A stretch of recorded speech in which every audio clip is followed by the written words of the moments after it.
Welcome to the Combative Nerds Podcast. Join us while we break balls and try to outwit each other at every turn while debating all things nerdom and trying to make sense of this world. Look, I'm not gonna lie, this is a Herculean task and I'm not sure we have enough brain power to do so. At the very least, we can laugh and offend each other through the process. Thanks for sharing your day with us. Now on to our show.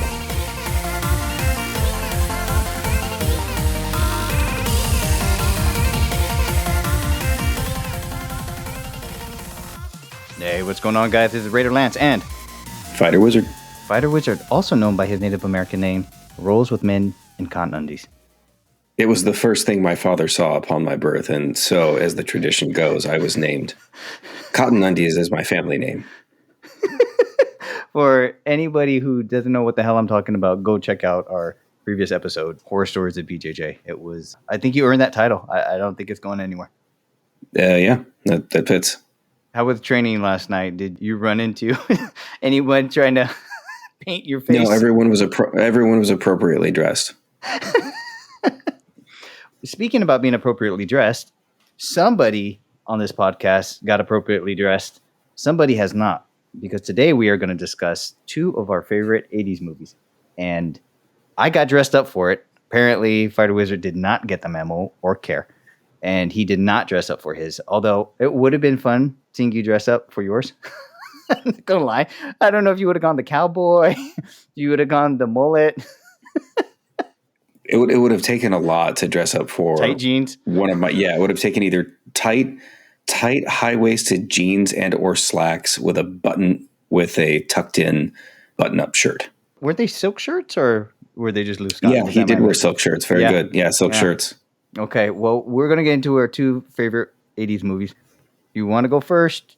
Want me to go first? No, go first. Go first. You dressed the part. You put more into this than I clearly did. I earned it. Okay. Yeah. So when we were talking about what should we talk about, when we were discussing a rapid fire episode, we said, hey, let's talk about 80s movies again. Because last time we talked about Big Trouble Little China, and there's so many other good ones from our childhood. And FighterWizard said, hey, why don't we do favorite action movies? And I said, okay, let me jog my memory. And I Google searched it.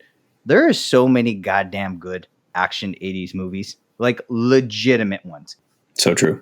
I had a problem picking. I mean, Top Gun, Die Hard. There's just so many that I had trouble. But I decided on doing Aliens. And the reason is, so let's paint the picture. It came out in, I'm not sure, maybe mid to late 80s. So I was at most 10. Of course, my parents would not take me to go see Rated R at that time. So the only version I saw of that movie was, 5 or 6 years later on TV with commercials. And I never realized how edited it was. They took out like all the cool sci-fi weapons technology, even some of the storyline, and it made a lot more sense after I saw the real movie. But the reason why I loved it so was, one, it was awesome. Female lead actor Sigourney Weaver was amazing. The special effects, the director, just the military style. But I'm still perplexed. Obviously, Marine culture influenced the movie. But I really feel like the movie influenced Marine culture just as much. Like, think about it this way. When you think of a Marine, unless you know one, and I've known quite a few, what is your imagery of a Marine? And in the American media, look at the game Halo. They rip almost everything that is Marine from Aliens. Right? Yeah, that's fair. Yeah. The aesthetic, both in visual and attitude, I guess. Yeah. Yeah. Now, I'm sure Marines were like that. And that's where they hired a couple advisors and they brought them on the film and they just brought it to life on the film. So I know the film wasn't the egg. It's more of the chicken. But I still feel like it perpetuated to the point where it's influential. And remember the smart gun that the two people would carry around that was on that pivot hinge? I'm not sure. You will have to remind me. Okay, so there was the guy who wore the bandana, the big tall white guy, and then the lady wearing brown face, who was supposed to be the Hispanic woman in the movie. I think she clearly was not Hispanic. I'm not sure if she was really Middle East. Yeah, she was not Hispanic. It came out later. She was in brown face doing an accent, which is awesome. Roderiguez. And so that was her name in the movie. And so they both had yes, it was the heavy set guns where they would move them together on that pivot waist belt. Yeah, look it up. And so I'm not sure if they got that from I'm totally looking it up. with the what are they call those cameras? The rigs that they walk around with it and it's weighted and they move it and it keeps it steady. It's like a steady cam. Yeah. I'm not sure if they got that technology from the Steadicam and implemented it into the movie with the smart guns, or if they saw it on the smart guns and it said, hey, that'll work for the cameras. But like a lot of that stuff, you're like, shit, I see that in the World War II. So I love the movie. I love the storyline. I love the violence. I love the heroine in it. In my opinion, after they created those loaders, you know, the big yellow things where she fights the queen at the end, like I guarantee you certain robotics field went, that's a good idea. Let's get working on that. Right? It was just way ahead of its time. And he's still looking. You know what? I am going to challenge the Persian or Iranian, Middle Eastern, sorry, you said, sure, origin of Roderiguez. Okay. I'm going to give you one other guess for Roderiguez, and then I'll give you a pretty big hint. So she was not Middle Eastern. She was not Middle Eastern. Okay. Tell you what, originally she probably was Middle Eastern, but we're talking super originally. Now you're testing my geography. That's a dick move. Israeli? Jewish? She is. Her name is Jeanette Goldstein.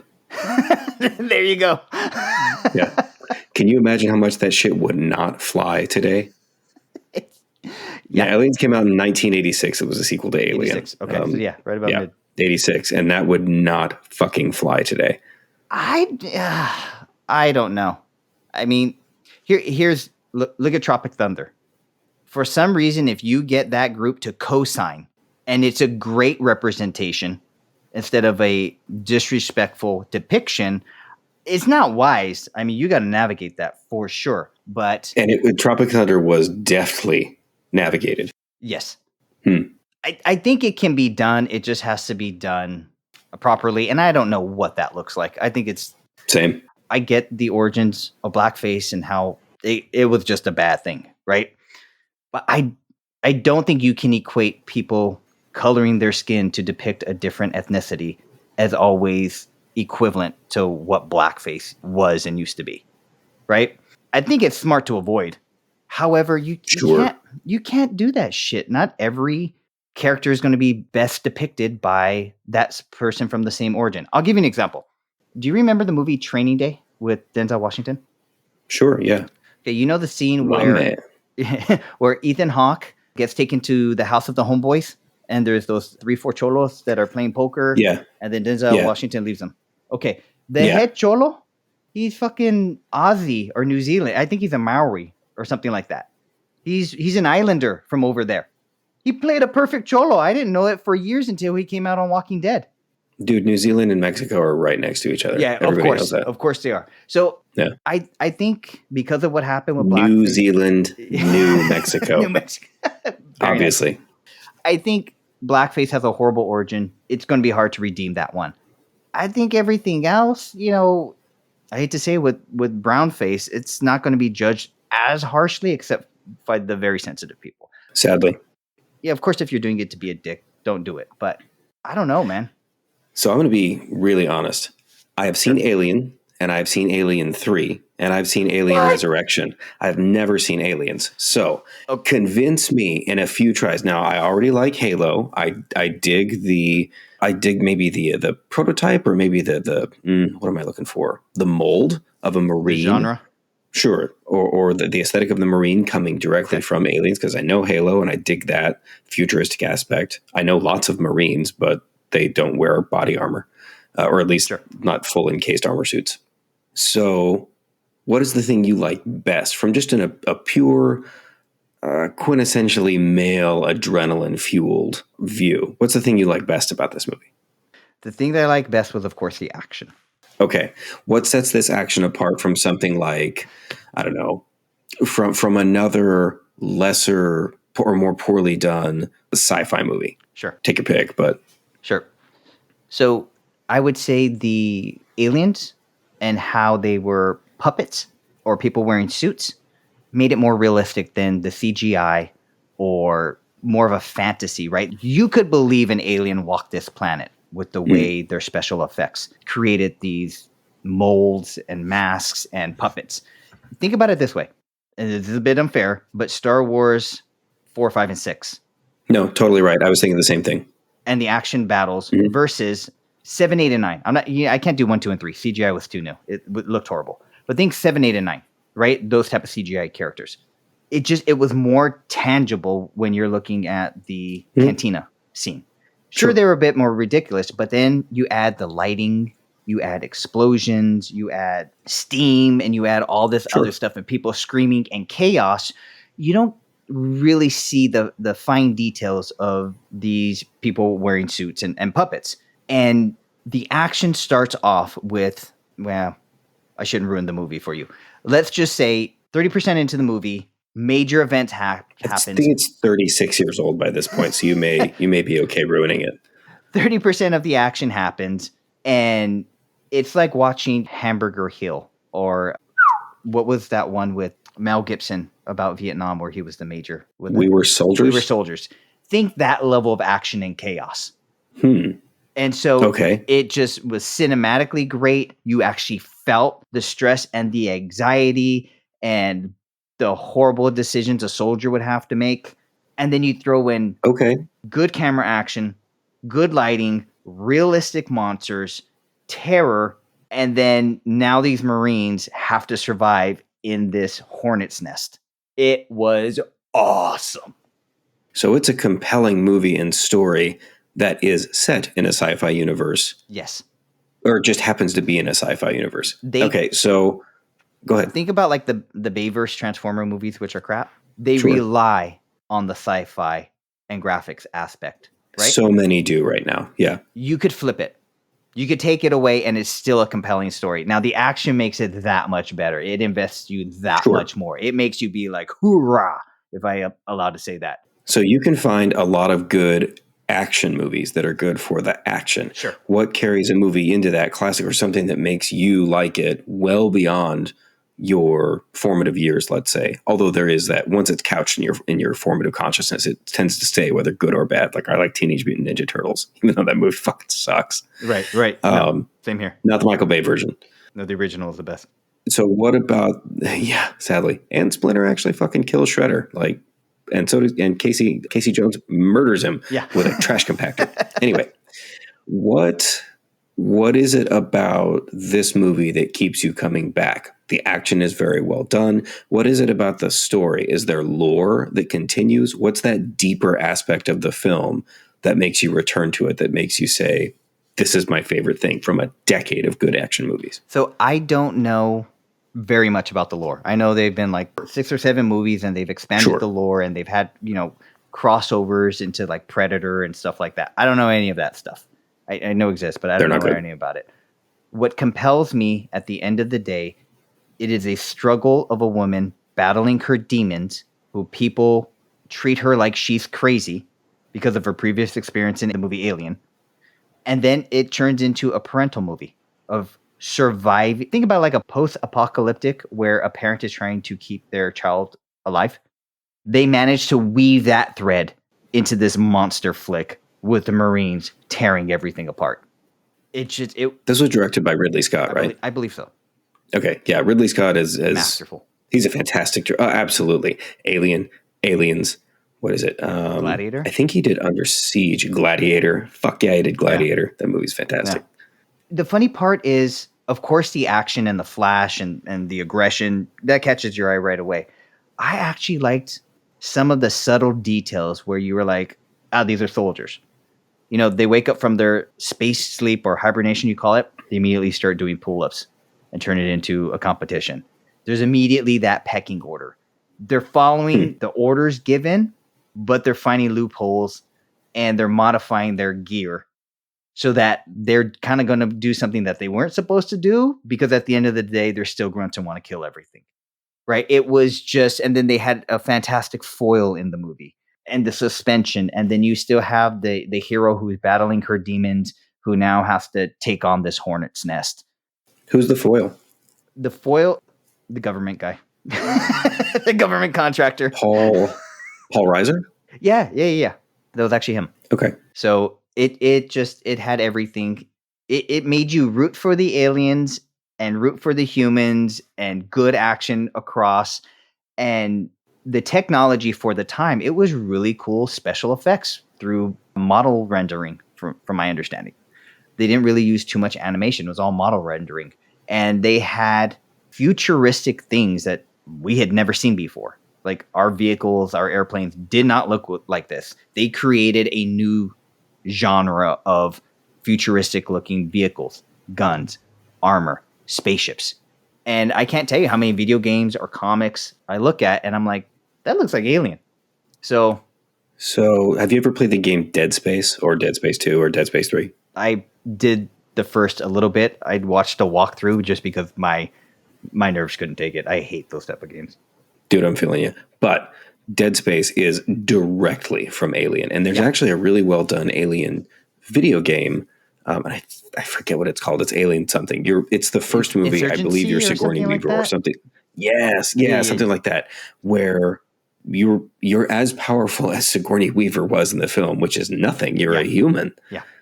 And you have to hide. The only thing you can do when the xenomorph comes by is hide and hide effectively. Otherwise, it xenomorphs you. Yeah. And Dead Space did that very well. And it's clearly, if not an homage, a direct love letter to Alien itself. And no, go ahead. I would make the argument that for people who've never watched that movie, the impact that Alien had on cinema and culture as a whole is the same as that what Matrix had. Where now you're doing the quotes. Ooh, okay. You're doing different cinematic views. You're just creating this new style of movie where everybody's like, oh, yeah, we can do that. Yeah, that's great. Interesting. Okay. If you watch... I mean, I know game over, man is a pretty famous line. Exactly. So I would say if you watch it this far out now, you're going to be like, wait a minute, that came from Alien? That came from Alien? Really? Okay. Yeah. I mean, Halo is the easiest crossover to see where you're just like, oh, this is Aliens. Sure. There's no, even a spaceship looks like the one that. Yeah, my connection to Aliens in this case, and Alien I saw only when I was late 30s. My connection to those movies now is because of video games, not because they lodge into my consciousness. I was never allowed to watch these movies when I was a kid, so I just missed that window.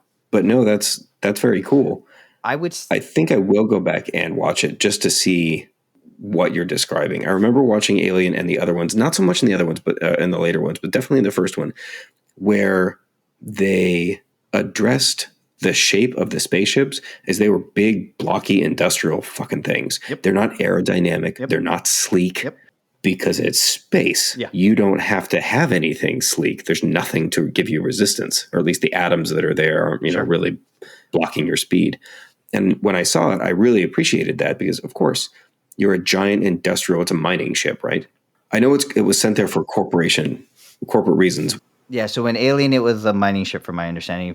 But in Aliens, they have a similar ship, but of course, it's weapons on it, turrets, right? It's a military vessel, for lack of a better term. But it's roughly the same ship. And then Aliens 3 is in a prison colony, and Alien Resurrection, she's become a superhero. Yeah. So Aliens 1 was good, but it was a horror flick, right? It was It was just, you're hiding from Jason, you're hiding from Freddy Krueger type of a thing. Aliens is a military flick. Oh, okay. So it's a completely different movie in some respects. Interesting. What Aliens 3 and Aliens 4 did is they tried to create the same battle dynamic that Aliens 2 had, in my opinion. But they didn't want to do the military thing all over again, which they should have. They would have been bigger hits. But they're like, let's throw them in a prison colony with sticks and other stuff. Let's make it. So they try to merge Aliens 1 and 2 together. And it just never worked, in my opinion. Aliens 2 was perfection. Those weren't directed by Ridley Scott, were they? I don't know. I didn't care for them, so I didn't even bother. I'm going to go ahead and say no, because usually what Ridley Scott directs, I would agree with you. He came back and did that movie, not Prophecy, Poseidon, or something like that. Oh, Prometheus. Prometheus, there you go.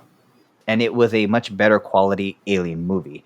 But it wasn't action heavy, from my understanding, because it was more about how everything started, essentially. Yeah, and I saw Prometheus in the theater, and that's definitely a movie in which I feel, had I been more acquainted with the lore of alien movies, Sure. I would have enjoyed it a lot more. As it was a pretty cool movie from a sci-fi aspect, but because I lacked that richer understanding of what everything meant within context, it didn't resonate with me. And I think really well done movies allow you to have that fun without necessarily having the background. If a movie requires too much reading beforehand, it lacks something. And there's lots of sci-fi and fantasy movies that suffer that sin. Aliens 2 is like Rogue One in that it can stand alone. Like the first Alien... Shit, you're speaking my language now. I got to see this. The first Aliens genre movie I saw was Aliens, and it made sense. It wasn't only until I was older I went back and I saw Alien, and then Alien 3, and Alien Really? 4. Oh, okay. Alien 2 is standalone to me. Like, that's just by itself. Everything else is like, yeah, okay, you know, Alien versus Predator. Like, those are cool, fun movies. But Aliens, solid. I mean, it beat out Die Hard, in my opinion, and Top Gun. Like, Jesus Christ. It has to be a good movie. Yeah, Top Gun's fun. It's not one of my favorites ever. Top Gun Maverick, that's a fucking dope movie. I haven't seen it, but I heard it's fantastic. It's really good. It's really good. Yeah, I hear it's really like good. A lot of raw, get you pumping almost. Dude, it's so much. The last 30 minutes are just, it's fucking fun. It's an adrenaline-fueled movie. There's some parts where Tom Cruise, you're like, dude. It was worth the wait. Yeah. I'm like, dude, you're sick. And the fact that you know that those dudes are being subjected to those G-forces a lot of times because they're in a cockpit. Sure. You're like, oh, you poor fucking actor. Oh, he loved it. Tom Cruise is not insane. as believable as a six. Oh, no. Oh, Tom Cruise does love it. Yeah. I'm still having trouble with most of his movies as taking him. I think he's 61 or 62 now. Yeah. He's not a superhero, even though he tries to be a superhero without the costume.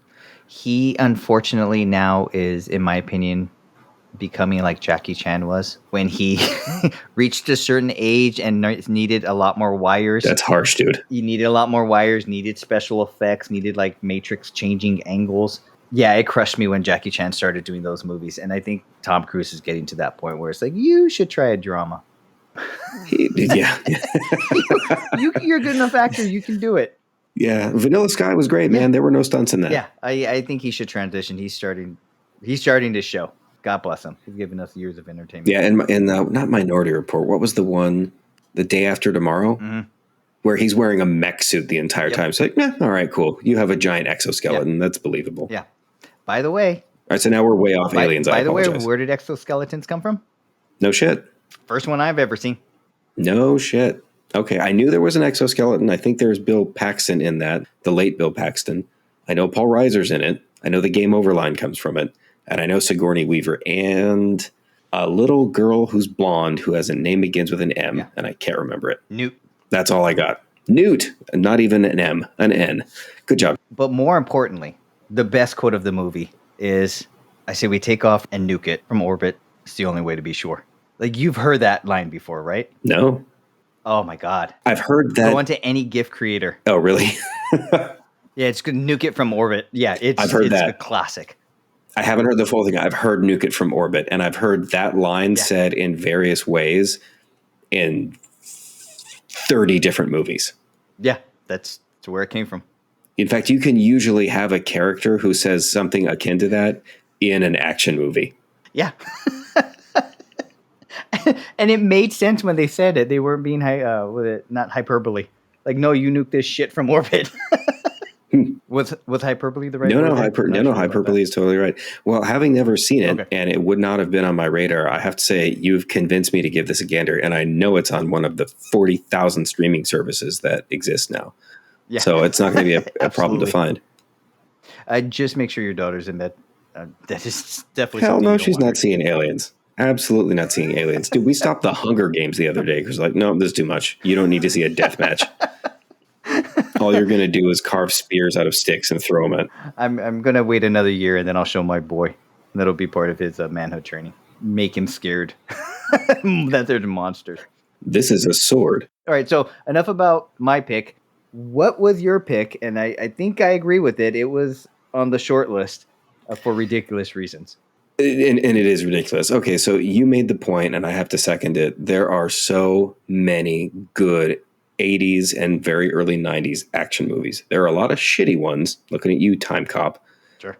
But there are a lot of just fun, good ones. And most 80s movies that kind of exist in that collective consciousness do a good job at not taking themselves overly seriously.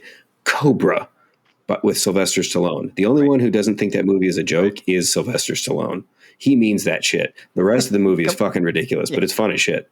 Commando. Oh, so good. Commando, get to the chopper. That was ridiculous. There's a ton of, we should do one just Commando. There's a ton of backstory in Commando. What's a Tango and Cash. So much fun. Ridiculous. Great movie. And in that same vein is Roadhouse, starring Mr. Patrick Swayze. Yep. And other, not Sam Robertson. He's the old guy that sells insurance, but was also an actor. Oh, he's Sam Elliott. Awesome. Everybody loves dude. Sam Elliott's great. He's in Tombstone. He has been 57 years old and from a trailer in Arizona since the day he was born. He must have grown a mustache when he was a year and a half. Of course, he's fantastic. He also encourages you to buy beef because it's what's for dinner. He has a great fucking voice.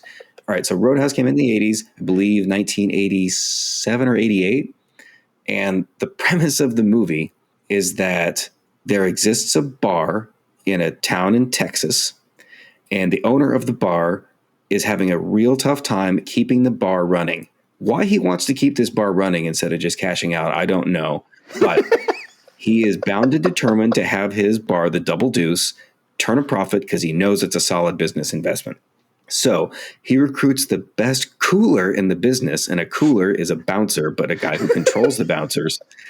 He recruits the best cooler in the business, Dalton, to, police essentially the Double Deuce bar.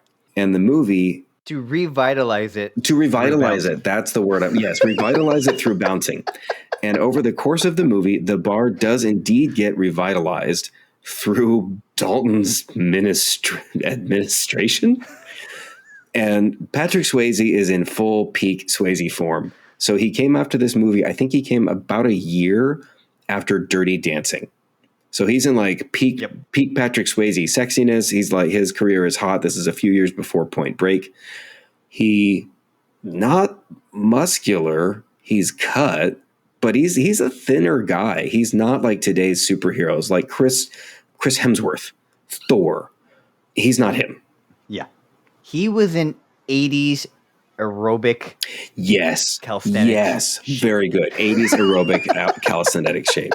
So Dalton is a master kickboxer, a master of some unnamed Eastern martial art, a master Aikido. Tai Chi. It looks like he's doing Tai Chi in his like martial art training scene, but he was trained by a kickboxer for the movie. The kickboxer, I believe, has a bit part. Sure, because those you cohabitate. Sure. Yeah. He also has a master's degree from NYU in English literature.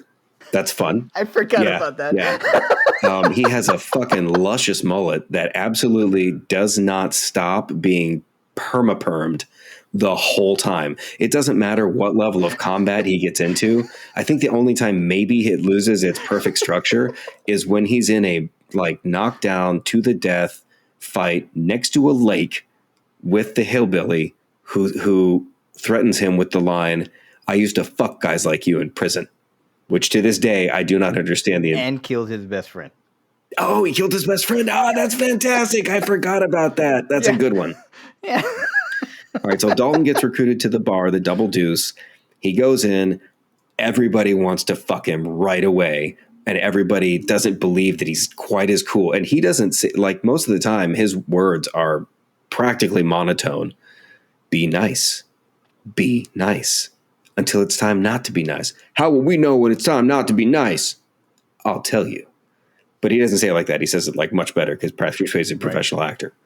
So the Double Deuce gets revitalized. It turns out that the guy who owns the bar is beholden to the guy who actually supplies all the liquor, which is Brad Garrett? Yeah, Brad Garrett, who's this old fucking dude who, like, his first scene is shown like how much of a badass he is. He's driving and weaving along the abandoned Texas highway in his nice car and a Mack truck. He plays chicken with a Mack truck and he wins.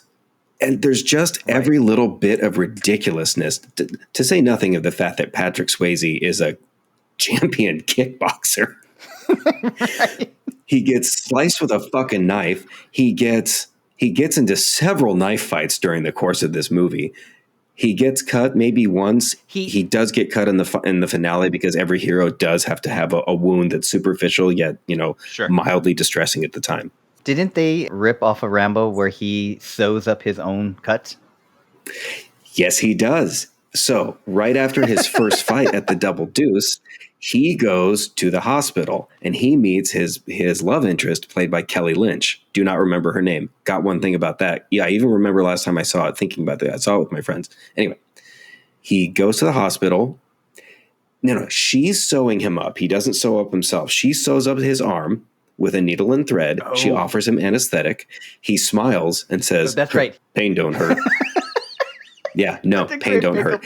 And she says she has trouble finding his medical records. And he hands her his medical records. "You carry your medical records on you?" And he says some like fucking cheesy ass thing. She cannot help this, and she wants to fuck him immediately. So they go out on a date. Right. He's smoking right before they kiss, which is just gross. If you've ever kissed a smoker, it's nasty. She doesn't smoke. So the fact that she was able to act her way through that line is fantastic. Eventually they go back to his place, which is by a lake, and they have sex. They have about 4.5 seconds of foreplay, which involves him kissing her. He lifts her up, slams her on the back wall, and then immediately they start fucking. I do not have a lot of experience in this, so I'm gonna have to depend on your expertise here. Unless he managed to just blow her fucking mind and cream her jeans within 4.5 seconds. That was a dry entry, and that is going to hurt. Am I wrong?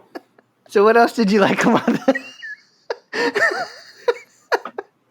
Let's just say there's you can two edit that out. I don't care. No.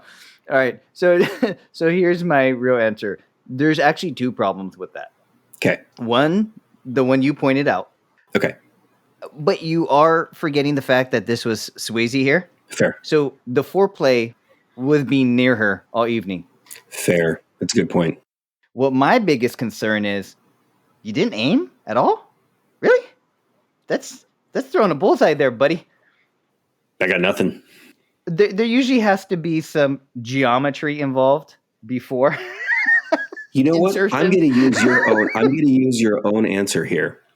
It's Swayze. It's peak Swayze. It's post Dirty Dancing Swayze. It's right before Point Break Swayze.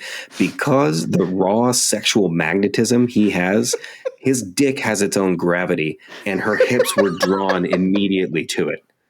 It's not so much a smart bomb. It's like the target just comes to the missile. That is my theory. That's pretty good. It became a wormhole. Oh boy, I'm happy. Yeah, exactly. Yeah, you do have to edit that one out. That's gross. Yeah, that's nasty. So, and we haven't even gotten to the best part. So the bars are vitalized. He manages to piss off he's not organized crime, but he might as well be organized crime. Well, we have to back up. You just said we got to get to the best part.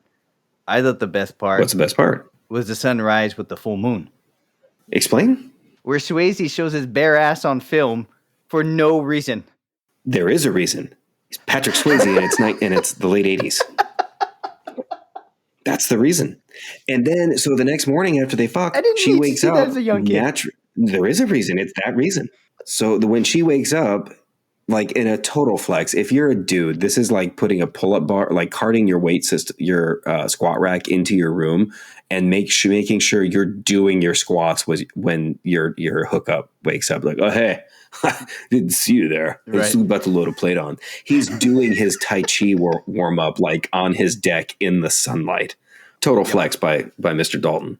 He eventually gets into a fight with the right-hand man bodyguard of Brad Garrett, and he performs Dalton's signature move, which he'd only ever done once before, and he feels terrible about it. He uses the 3-fingered claw maneuver to grab the Adam's apple of the offender and tear the dude's throat out.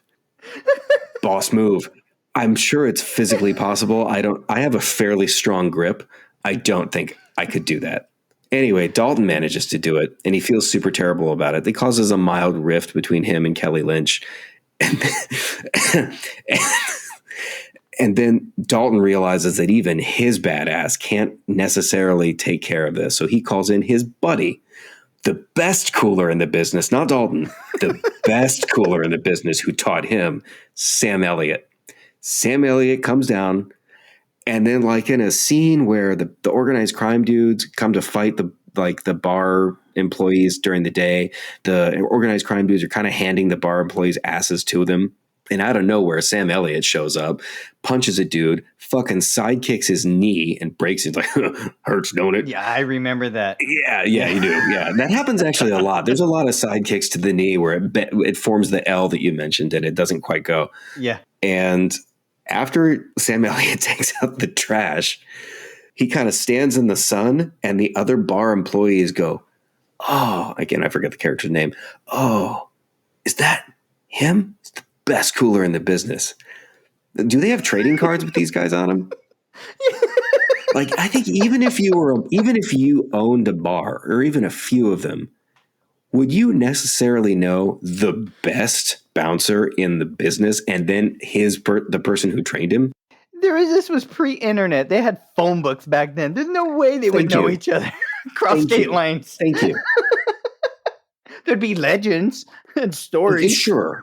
Yeah, I like jujitsu. I can kind of follow it occasionally, but when someone says like, "Okay, so you see John Danaher's video, and you know how you go for here with a gable grip around the leg." Actually, what Danaher says is like carry this part of the ankle around, and you're going to increase the ankle. I'll be honest with you. I should YouTube John Danaher. No clue who he is. That shit happens 5 times a week where someone quotes. Oh yeah. I have none of those trading cards easily, and I'm involved in that. How the fuck does a barkeep who got his job, I don't know, a few months prior, know who Sam Elliott is from another city in the West? Fun part, that bar was built exactly for that movie. Really? I didn't know that. Yeah, that bar was built on location and for that movie. The interior of the bar was shot sometimes at a bar in Anaheim, California, although that bar no longer exists. So the band in the Double Deuce, the main singer and the main, I guess, guitar player, the lead guitar, is blind. Right. He is blind. Right. And when Dalton first enters the bar, no one knows his name. No one knows who he is. He's just scouting the location. He's checking out the Double Deuce. He goes around. People are throwing fucking beer bottles. Like the band is behind a cage because the bar is too rowdy. Yeah. People throw fucking beer bottles and breaking glass and shit like that. And Dalton never introduces himself. I think he gets in like a mild altercation where he has to throw down some shit. And like the blind dude knows who he is. Right. Like, hey, what the fuck's your name, man? And out of nowhere, like, his name is Dalton. And then Patrick Swayze looks back up at the blind guy and smiles. Do you know who cares about you smiling at him? Not a blind guy. Not a blind guy. Yeah, not from 20 feet away.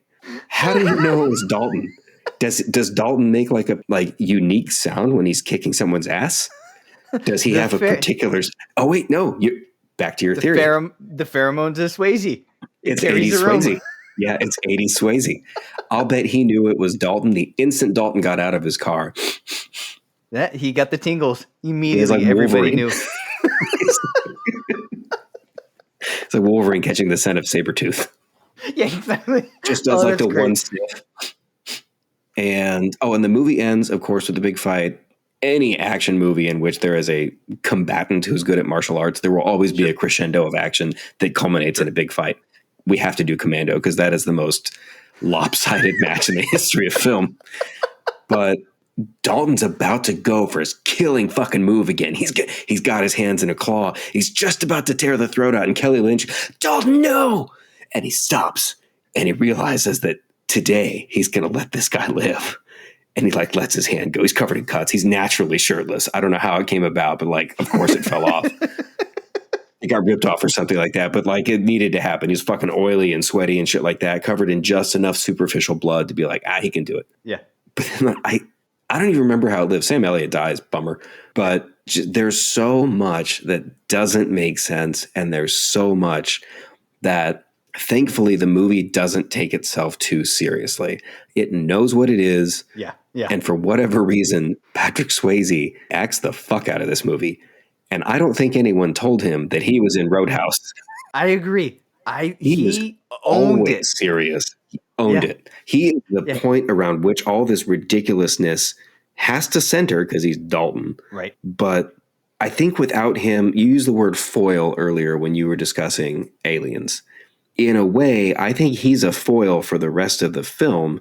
You know, I'm not going to call it a film, for the rest of the movie because he's the only person that doesn't know that this shit is ridiculous. At one point, because the car dealership didn't pay enough money to Brad Garrett, the semi-organized crime owner of the city, they drive a monster truck over the dude's inventory. I'm like, bro. With no repercussions. With None whatsoever. Repercussions. No repercussions. There is zero repercussions for Brad Garrett. The biggest repercussion he experiences is Dalton. Dalton comes in, fucks up his house in several ways, beats the shit out of his employees, murders at least one of them, and almost murders Brad Garrett. Now, that is some major consequence, but there's no legal ramification for any of this. No monster truck over knocking. At least 10. Nope, no sheriff, no municipal police. There's no mention of a lawsuit. Nothing. Dalton is the law, and all he is a bouncer. I will say, so I completely agree with your portrayal of Dalton. The only through line of believability was Sam Elliott. I was like, okay, he could be a cooler who trained other bouncers. Yeah, that's fair. I could see that. But yeah, he didn't have that air of arrogance. He acted like a head bouncer, right? Just like, yeah. Well, you know why, right? Yeah. It's because he didn't have a master's degree in English from NYU. Okay, psychological warfare. Sure. Okay, let's say you're quiet. You have an English degree. I do. Okay, so you went to NYU. That's not a cheap education. You got a master's degree in English, which means you had some sort of thesis, right? Right. What are the points that connect that high point of educational achievement with I am now at the Double Deuce in a nameless city in Texas and I'm a bouncer? He's got to be making like maybe, I don't know, $15 a night. I mean, they actually discuss this, but it's like 10% or 20% of the cut. They actually do discuss it. And he's like, blah, blah, blah, blah. I write my own hours. I do my own thing. I hire my own team. He actually, from my sense of the movie, he actually was one of those people who lived poor, but had a 401k where he was going to retire young because he had that special car that was his baby. Yeah. And then he would buy a car in each town that he knew was going to get wrecked. So he was also a smart businessman in that aspect. But the only through line is he could not be tied down to one place because he had to spread his seed around. That's the only higher calling I could see. Patrick Swayze needed to tour the States and go to every dive bar and help all those women out. Maybe late 80s Swayze was such a sexual force that, you know how Galacticus bleeds a planet dry of its life force? Right. Maybe Swayze's sexual magnetism was that, and he would drain a town of its sexual potency, and then he would need to move to a different location to do it.